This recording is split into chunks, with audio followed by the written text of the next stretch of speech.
FBI officers were worried to see that even if a prisoner is left free in Alcatraz, he still cannot escape. How did 3 prisoners escape from under the nose of the authorities? The most surprising thing was that for the next 10 hours, how could Alcatraz authorities not have even the slightest inkling of their escape? The FBI and 3 of its top-level agencies are engaged to do everything possible to solve this problem. We are talking about such a jailbreak which has been ongoing for the last 60 years. Not only entangled with, but has now become a mystery for the world. This is a small island located in the Pacific Ocean, spread over only 22 acres, but here the world's most dangerous criminals were kept. It is built on a very big rock. That is why it's called the Rock. Firstly, this island is surrounded by the ocean, and secondly, for extra protection, a 15 feet high fence has been erected around it. In addition to 24/7 monitoring of the straits, because it is located at the opening of the Pacific Ocean, strong winds and high waves always surround this island. Given all these conditions, it was declared a federal prison in 1934, where more security was given. In short, if anyone came here once, it was not possible to get out by himself under any circumstances. This prison had the record of being inescapable, but on July 12, 1962, that record was broken when 3 prisoners escaped. The characters in this story are John and Clarence Anglin, brothers who committed a bank robbery and were sent here, and Frank Morris, who has been in and out of prison for the last 13 years and was also kept in Alcatraz because of bank robbery. Finally, there is Alan West, who has tried to escape from other jails many times, which is why he was kept in Alcatraz for maximum security. Alan West had been in the prison for a long time, which is why he knew more about the prison's compound than others. The idea of escaping from Alcatraz was first given to his colleagues in 1960 by Alan West. He had searched for a loophole from where it was probably possible to escape. Now the twist is that these 4 used to meet during lunch breaks, but their cells were not in the same block. These 4 kept trying to get transferred to the same block. Given that their earlier target had been accomplished, all 4 managed to get transferred together. For the next 2 years, they kept planning their escape inside their cells, and no one was aware of it. On July 12, 1962, as part of the routine, when the prison staff came out to pick up all the prisoners, a head count was done in the assembly, and 3 prisoners were missing.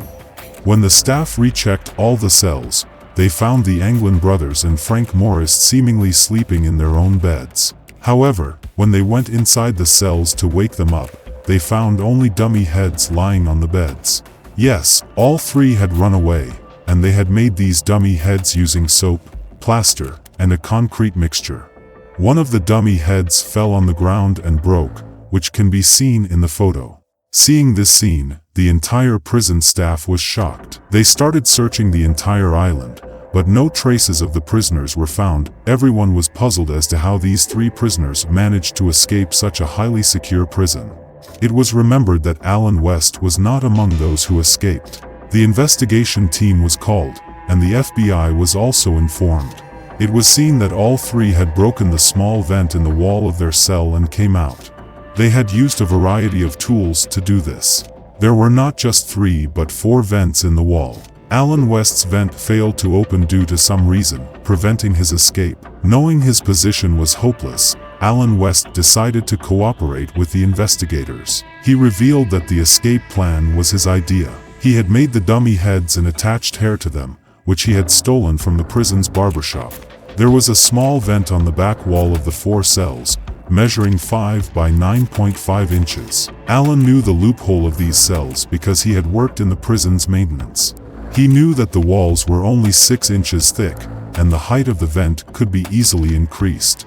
All 4 of them were looking for an opportunity to work around this vent. They used spoons stolen from the kitchen to gradually widen the vents. Eventually, they even made a drill machine from the motor of the prison's vacuum cleaner. They kept their musical instruments in front of this excavator to mask the noise. The vents opened into a corridor where there was no security. From here, a drain pipe led straight to the roof of the block. The prisoners often went to the roof under the pretense of maintenance work.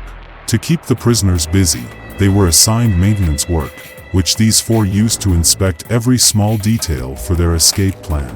From the roof, they climbed down another pipe and then climbed a 15 feet tall fence. They had prepared an inflatable raft for themselves by stitching together rubber raincoats provided by the prison administration. Apart from this, they had also made life jackets for themselves from the raincoats.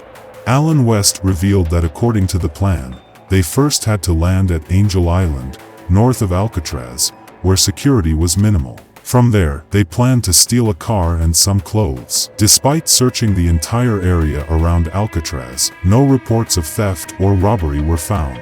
The theory that the escaping prisoners might have drowned in the sea persisted. However, Allen West's story seemed to deceive the FBI. Several pieces of evidence were found later. Wooden debris believed to be part of a raft, and 2 bags made from raincoats containing personal belongings of the prisoners like family photos and letters were found. This suggested that the prisoners might not have reached the land alive, as these were items no prisoner would easily leave behind. Despite extensive searches, no bodies were found. One theory is that the prisoners might have reached the land and managed to survive. After the escape in 1962, the FBI closely monitored the Anglin brothers' family. One of their nephews, David Widner, told the FBI that John and Clarence's older brother had informed their sisters that the brothers were safe and in contact with them.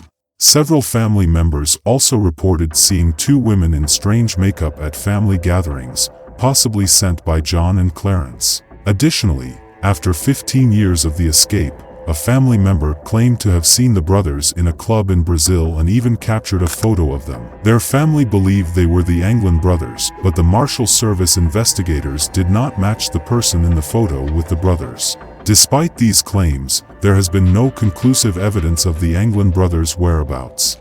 Alcatraz was closed in 1979, and the FBI officially gave up the investigation. However, the Marshal Service still keeps the case open until the prisoners are found or their bodies are discovered. Today, Alcatraz has been converted into a national park where tourists can see the same cells where the Anglin brothers and Frank Morris were imprisoned 60 years ago.